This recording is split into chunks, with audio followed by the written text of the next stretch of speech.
जय हिंद दोस्तों। उम्मीद है कि आप लोग मस्त होंगे, स्वस्थ होंगे, अपने अपने काम में व्यस्त भी होंगे। मैं अखिलेश सर आप सभी लोगों का बहुत बहुत स्वागत करता हूं। तो आ जाइए, हम लोग आज के सेशन में बात करते हैं अपने महत्वपूर्ण बिंदु की। हमारा महत्वपूर्ण बिंदु क्या क्या है, किन किन बिंदुओं पर विचार करना है। हम आपके साथ जो चर्चा लेकर चल रहे थे अलंकार की, और अलंकार की अगली कड़ी के रूप में हम आपको देंगे जो अलंकार, उसका नाम होगा उत्प्रेक्षा। कौन सा अलंकार पढ़ेंगे हम लोग? उत्प्रेक्षा अलंकार पढ़ेंगे। सबसे पहली चीज, उत्प्रेक्षा का शाब्दिक अर्थ जाना जाए कि उत्प्रेक्षा का शाब्दिक अर्थ कौन सा होगा। ठीक है, देखिए,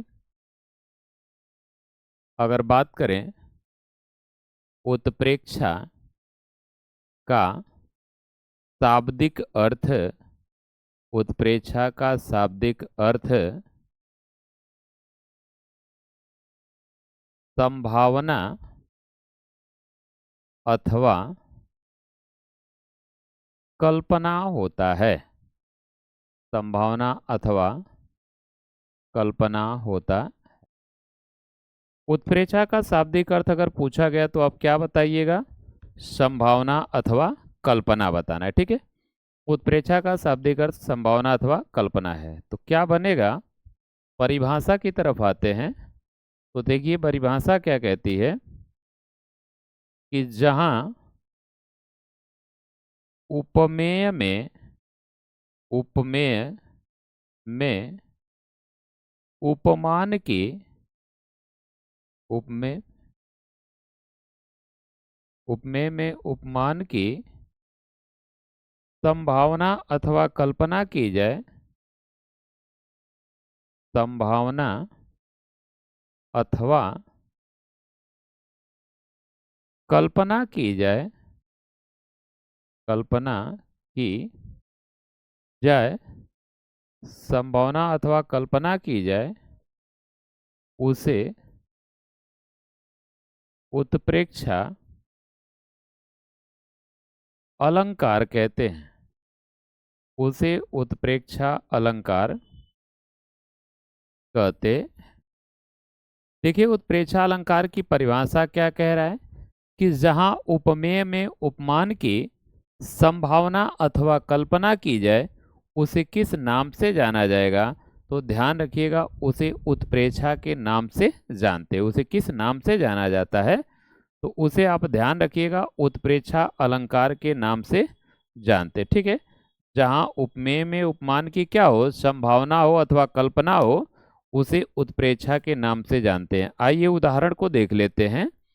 तो अगर उदाहरण की बात करें तो उदाहरण कहता है कि उस काल मारे क्रोध के, उस काल मारे क्रोध के तन कांपने उसका लगा, उसका लगा, मानो हवा के वेग से, मानो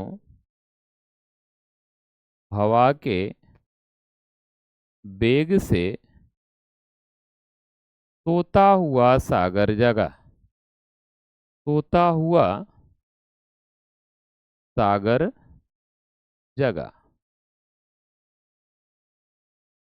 दूसरा उदाहरण है कि सोहत ओढ़े पीत पटु, ओढ़े पीत पटु, सोहत ओढ़े पीत पट, श्याम सलोने गात, मनो नीलमणि शैल पर, मनो नीलमणि शैल पर आतप परयो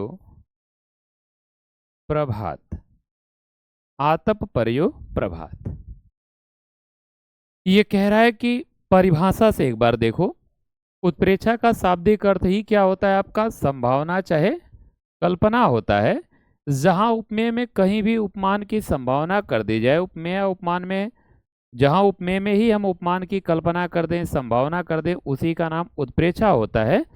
ठीक, वाचक शब्द के रूप में देख लीजिए, वाचक शब्द के रूप में, वाचक शब्द क्या मिलेंगे इसमें?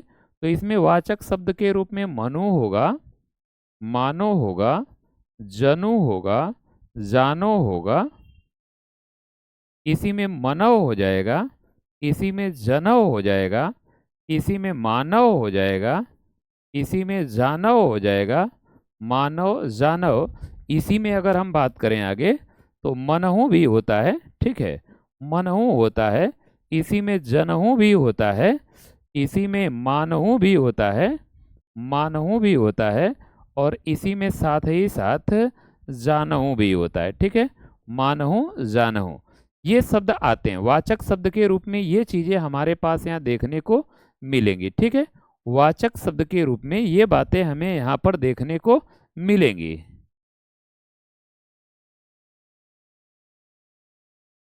ये चीजें हमारे पास यहाँ आकर के मिल जाएंगी, ठीक है।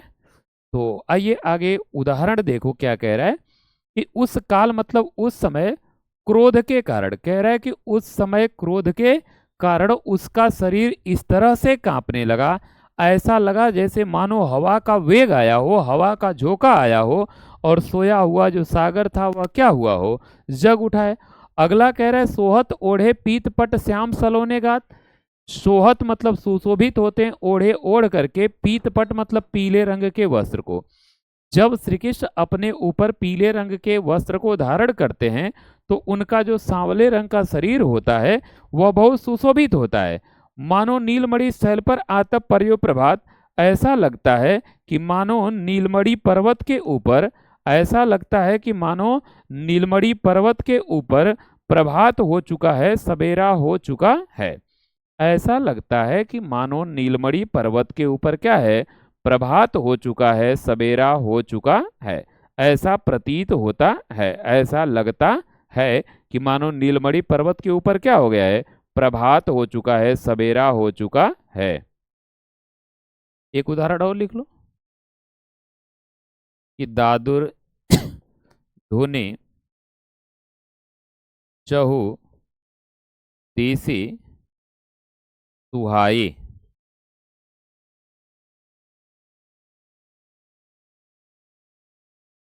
जनु वेद पढ़त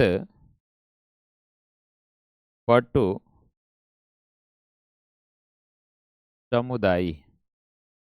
कह रहा है कि चारों दिशाओं में, ये पहला है, ये दूसरा है, ये तीसरा है, कह रहा है कि चारों दिशाओं में मेढकों की ध्वनि इस प्रकार से सुनाई दे रही है कि ऐसा लग रहा है कि मानो, ऐसा लग रहा है कि मानो कि वेद पढ़ने वाले ऋषि मुनियों का पूरा समूह है। वेद पढ़त समुदाय, वेद पढ़ रहा है, बटु माने ऋषि, समुदाय समूह, ऐसा लग रहा है कि मानो ऋषियों का एक समुदाय है, समूह है, जो ध्वनि का उच्चारण कर रहा है। मेढकों की ध्वनि इस प्रकार से हमें सुनाई दे रही है, ठीक है, इस प्रकार से सुनाई दे रही है। चलिए आगे बढ़ाते हैं, अगली कड़ी देखते हैं। अगली कड़ी कौन सी अलंकार लेते हैं, तो उपमा ले लेते हैं, उपमा अलंकार।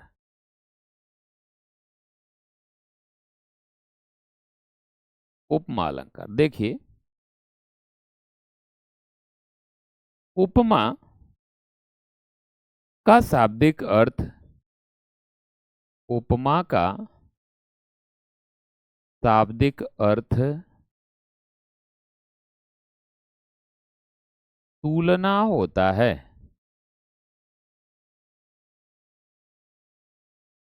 उपमा अलंकार के लिए, अलंकार के लिए कालिदास, कालिदास प्रसिद्ध है, कालिदास प्रसिद्ध है। इसीलिए तो कहा जाता है उपमा कालिदासस्य भारवे अर्थ गौरवम माघे संति त्रयो गुणा। तो आइए परिभाषा देख लेते हैं। जहां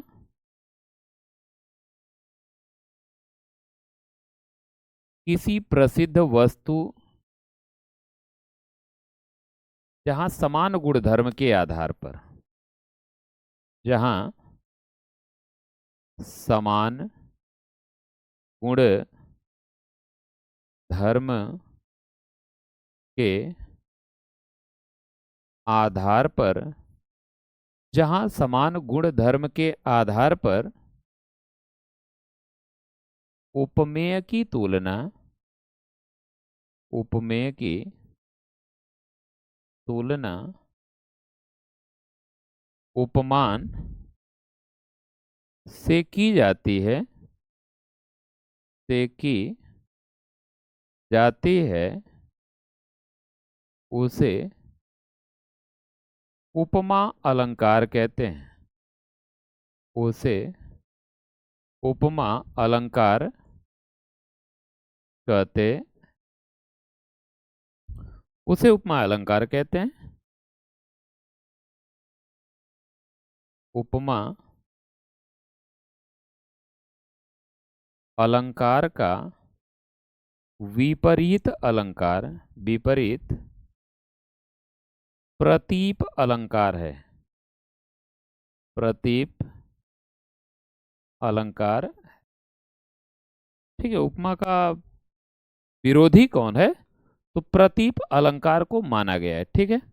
इसके बाद उपमा के कुल 4 अंग होते हैं। उपमा के कुल 4 अंग होते हैं। उपमा के कुल 4 अंग होते हैं। आओ देख लेते हैं पहला कौन सा है। पहला है उपमेय। कहते किसको है? जिसकी तुलना की जाए, जिसकी तुलना की जाए उसे उपमेय कहते हैं। उसे उपमेय कहते हैं। यह प्रायः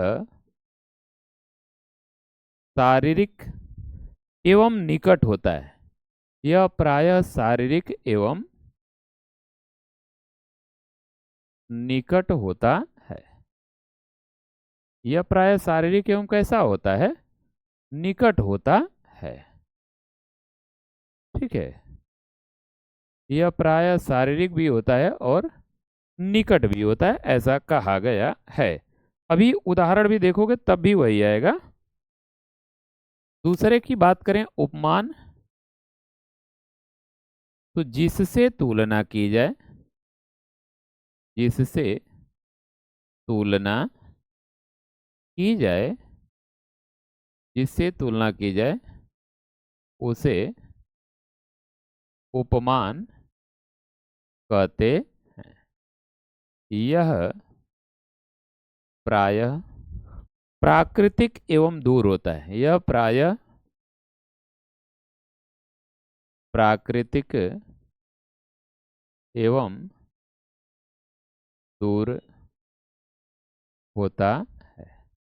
यह प्रायः प्राकृतिक एवं दूर होता है। तीसरे की बात करें तो साधारण धर्म, साधारण धर्म वह गुण जो उपमेय तथा उपमान दोनों में, उपमेय तथा उपमान दोनों में पाया जाता है, पाया जाता है, उसे साधारण धर्म कहते। इसके बाद एक हेडिंग आती है वाचक शब्द। वाचक शब्द ये चौथा अंग होता है। वाचक शब्द क्या है? जिसके द्वारा तुलना प्रकट की जाए उसे वाचक शब्द कहते जैसे ता, ती, ते, सम, सरिस, इव, के समान, ता, सी, से, सम, सरिस, समान, के समान, इव, सरिस, तो इत्यादि कर देते हैं। ठीक है, इत्यादि हो गया। देखिए उपमा अलंकार के कुल 4 अंग होते हैं। अगर 4 अंग है तो इसमें देखो बातें क्या क्या आ सकती हैं। जैसे कभी भी अगर हम तुलना करने चलेंगे तो 2 लोग रहेंगे तभी तुलना होगी, तो किसी की तुलना की जाएगी और किसी के द्वारा की जाएगी। जब हम तुलना आरंभ करेंगे, ठीक है, जब हम तुलने का काम करेंगे तो किसी न किसी की तुलना की जाएगी, किसी न किसी से की जाएगी। तो जिसकी आप तुलना करेंगे उसे उपमेय कहेंगे और जिससे करेंगे उसे उपमान कहा जाएगा। ठीक, और एक ऐसी चीज होगी जो दोनों में कॉमन होगी तभी तो तुलना होगी। जैसे कोई लंबा है, एक छोटा है, एक बड़ा है, तो दोनों में लंबाई है, फर्क यह है कि एक में ज्यादा है और एक में कम है, तभी तुलना होगी। और वाचक शब्द होता है उसी तुलना को प्रकट करने वाला शब्द, मतलब ऐसा शब्द जो तुलना को प्रकट करता है, तुलना को प्रदर्शित करता है, तुलना को दिखाता है, उसी को हम लोग किस नाम से जानते हैं? तो उसी को हम लोग वाचक शब्द के नाम से जानते हैं। ठीक है, उसी को किस नाम से जाना जाता है? तो ये बात ध्यान रहे, उसी को वाचक शब्द के नाम से जानते हैं। ठीक, इतनी बातें हमारी आपकी क्लियर हो गई। अब यहां से जो सिलसिला चलेगा हम लोगों का, वह सिलसिला होगा किसका? तो उदाहरण का सिलसिला होगा। तो आओ थोड़ा उदाहरण भी देख लिया जाए, तभी तो सही रहेगा। उदाहरण को भी देख लिया जाए कि उदाहरण इसके क्या क्या कहते हैं, क्या क्या नहीं कहते हैं, क्योंकि उदाहरण भी जरूरी हैं। देखो क्या है पहला उदाहरण, मुख चंद्रमा के समान सुंदर है। तो मुख को बताया गया कि वो चंद्रमा के समान क्या है? सुंदर है। दूसरे की बात करें तो पीपर पात सरिस मन डोला। जो पीपल का पत्ता है वह पीपल के पत्ते की तरह मन भी क्या होता है? चंचल होता है, डोलना वाला होता है। तीसरा, तीय मुख चंद्र सो मनोहर, मतलब सीता का मुख चंद्रमा के समान मनोहर है। चौथा, कोमल कुसुम समान देह है। कोमल कुसुम समान देह, कोमल पुष्प के समान क्या है? उसका शरीर है। पांचवा,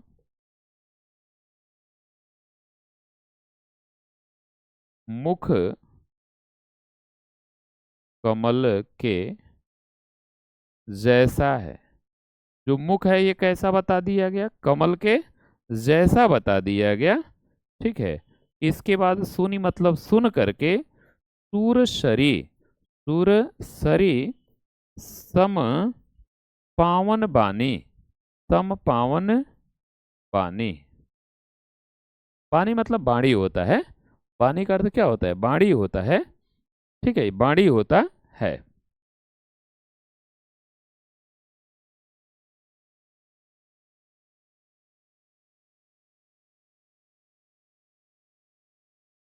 चलिए आगे अब देखते हैं, इसमें पद बता दूं। ये कह रहा है कि मुख चंद्रमा के समान सुंदर है। कह रहा है कि जो मुख है वो चंद्रमा के समान क्या है? सुंदर है। पीपर पात सरिस मंडोला, की पीपल का पत्ता मन की तरह से चंचल होता है। सीता का मुख चंद्रमा के समान मनोहर है। और फिर कोमल कुसुम समान देह, कोमल पुष्प की तरह से, कोमल पुष्प की तरह से शरीर है। अमुख कमल के जैसा है। सुनी सुरसरी, सुनी मतलब सुन करके, सुरसरी मतलब गंगा नदी, सम पावन बानी, जितनी जिस तरह से गंगा नदी पवित्र है उसी तरह से पावन बाणी को सुन करके मैं धन्य हो गया। मैं पावन बाणी को सुन करके क्या हुआ? धन्य हो गया।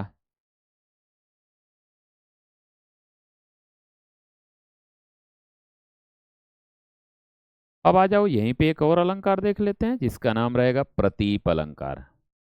इसी का उल्टा होता है, तो इसको भी देख लिया जाए। प्रतीप अलंकार। प्रतीप अलंकार की हम बात कर लेते हैं कि प्रतीप होता क्या है।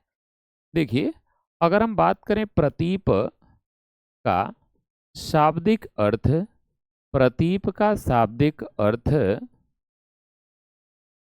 उल्टा होता है। उल्टा होता है। प्रतीप का शाब्दिक अर्थ क्या है भाई? उल्टा होता है। तो जहां किसी प्रसिद्ध वस्तु की तुलना प्रसिद्ध वस्तु की तुलना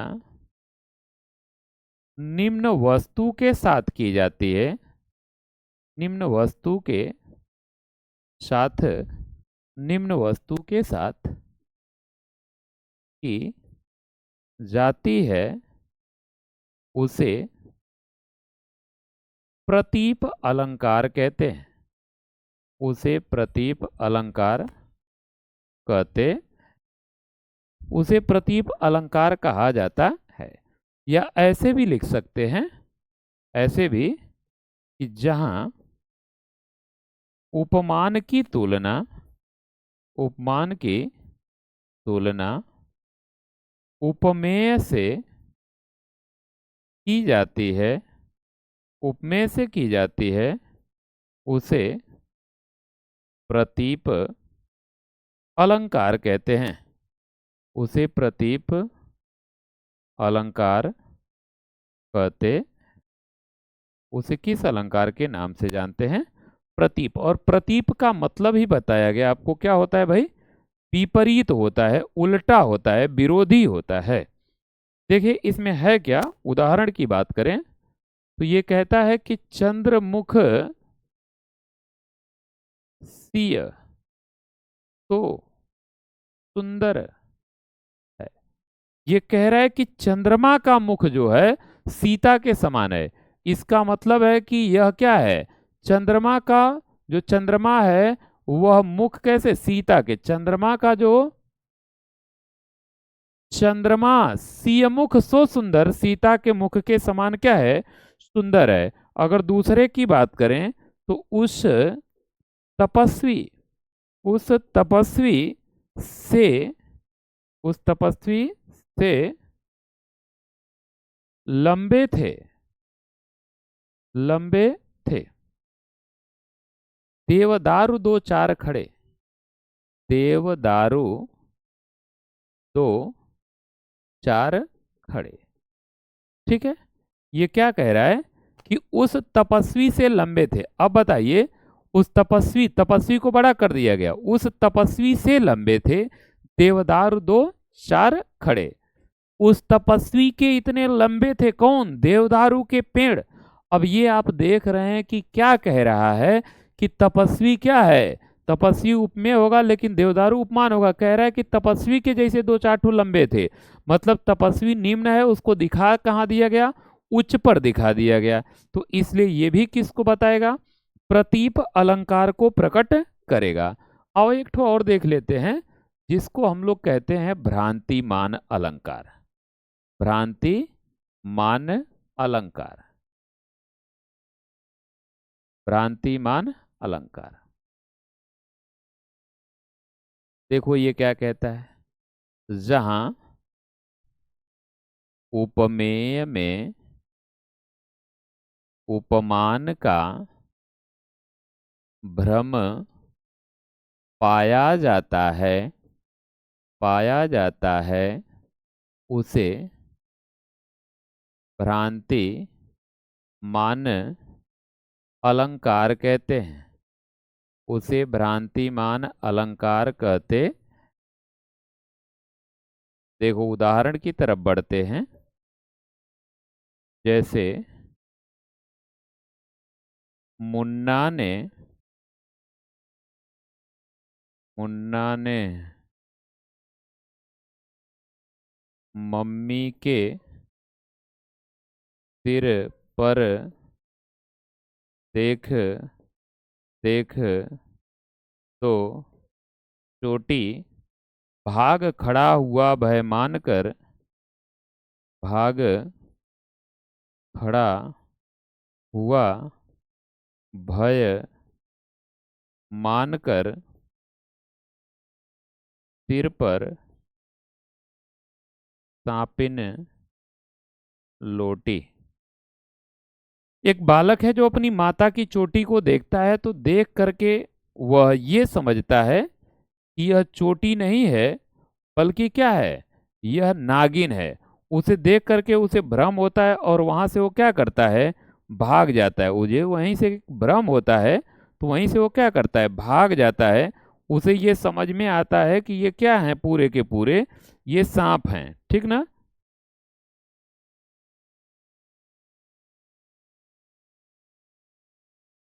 अब देखो दूसरा उदाहरण। दूसरा उदाहरण है, ओस बिंदु चुग रही हंसिनी उसको मोती जानकर। कह रहा है कि ओस के बिंदुओं को, ओस के बूंदों को, ओस के बूंदों को जो हंसिनी है उसे मोती समझ करके, ठीक है, मोती समझ करके क्या कर रही है, उसका चुनाव कर रही है। ठीक है, उसका चुनाव कर रही है।